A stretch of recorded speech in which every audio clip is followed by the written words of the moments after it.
ปืนนี่ซับไม่แหมแล้วนะคำซับหนึ่งเปื่อนชอบล่อต้องให้ได้คำว่าจ้าสวัสดีเจ้าสาวเมืองน่านเจ้าสาวเจียงไฮ้เจ้าวันนี้กังจะพาสาวเจียงไฮ้นอมากินข้าวกันเกาะพูดคุยแลกเปลี่ยนภาษากันเป็นไปเมืองน่านเนี่ยซับสนกับภาษาอย่างอี้ผ่องโอ้มีหลายกำเลยนะตีแบบงงก็ยังซับกำแหลกกับห้องว่าปีเจียงไฮ้ห้องว่าหยังปี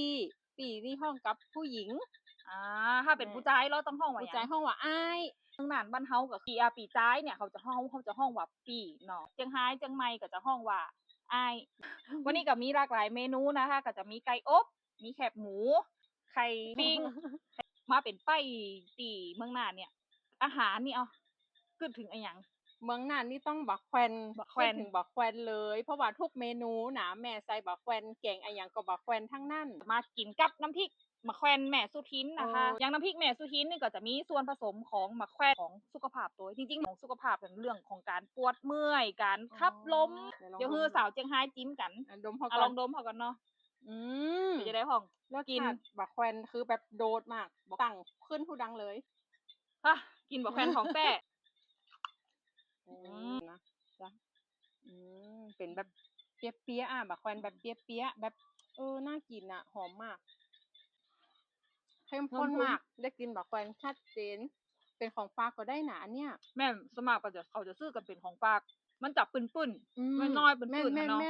จะมีแบบเหมือนชาลิ่นน้อยๆปืนนี่ซับไม่แหมแล้วนะปืนก็ไม่ได้เคยได้ยินนะคะปืนเป็นศัพท์ใหม่ของสาวเจียงไฮ้ประเภทเกินแม่นประเภทเกินเข้มข้นมากโอดไปเลยเธอโอดอีกแล้วค่ะจะไข่ต้มทุกคนกินกับไข่ต้มไข่ปิ้งได้หมดเลยนี่โอดไปเลยเจ้า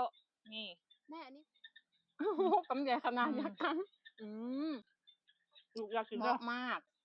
นี่มีเปื่อนอยู่เจียงไฮ้คำซับหนึ่งเปื่อนชอบล่อคือคำว่าแคปซุกแคปงงออกมาทีแรกงงมากเมียงมากแบบโลคอลสุดๆเกือกใส่เกือกนี่คือแคปก่อใช่แคปเลยเนาะบ้านเฮาถ้าเมืองน่านก็คือจะเป็นรองเท้าผ้าใบแต่ว่า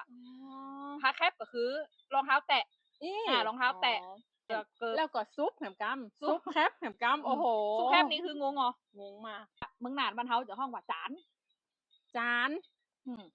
อย่างเจียงไฮ้ห้องจานถ้าจานบ้านเฮานี่ถ้าเมืองน่านก็คือเป็นระเบียงจานเนี่ยจานระเบียงกับจานอันนี้จานอันนี้คือห้องจานอันนี้นะจานไก่อบทุกคน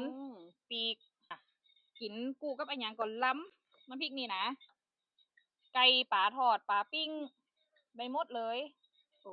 กำใหญ่ๆเกี่ยวข้าวลำกำใหญ่ๆยอกไปแล้วข้าวเหนียวเนี่ยพวกจำลงไทยของน่านก้างจะบ่ได้อู้ว่าเจ้าหรอกเหรอลงไทยได้คำว่าจ้าจ้าวัสดีจ้าวัสดีจ้าเอี่ยเจ้าเข้ามาคือมันมีความสมูทน้อยๆแต่ว่าถ้าจังเจียงไฮ้ก็คือแม่นเจ้าเนาะนี่คือเจ้าแต่เจียงใหม่นี่ก็จะเจ้ายาวกว่านี้อีกเจ้าไอ้ที่บักเกยหันบักแควนหนาอันนี้เลยส่วนมากจะปลูกนักกันตีบนดอยเนาะมีสักกาดตีดังๆบ้านเฮาน่ะสักกาดบ้านยอด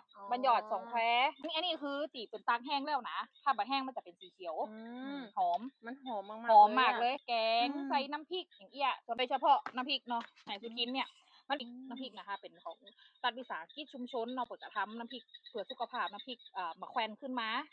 เธอไม่เอาเมืองน่านนี่ต้องซื้อจิ้มก่อนถ้าจับใจจับได้ก็คือเสื้อไปเป็นของฝากได้เลยให้เธอเอานี่ไปฝากที่บ้านได้เลยว่ามันคืออันอย่างจุดเด่นคือคำแบบมะแควนแม่สุทินต้องเข้มข้นดีกินกับข้าวเหนียวกับอย่างก็ว่ากันไปนี่สาวเมืองน่านเนาะค่ะกับสาวเจียงไฮ้ก็ต้องขอตัวลากันไปก่อนรักน้ำพริกมะแควนแม่สุทินตัวเนอร์ไปกันเจ้า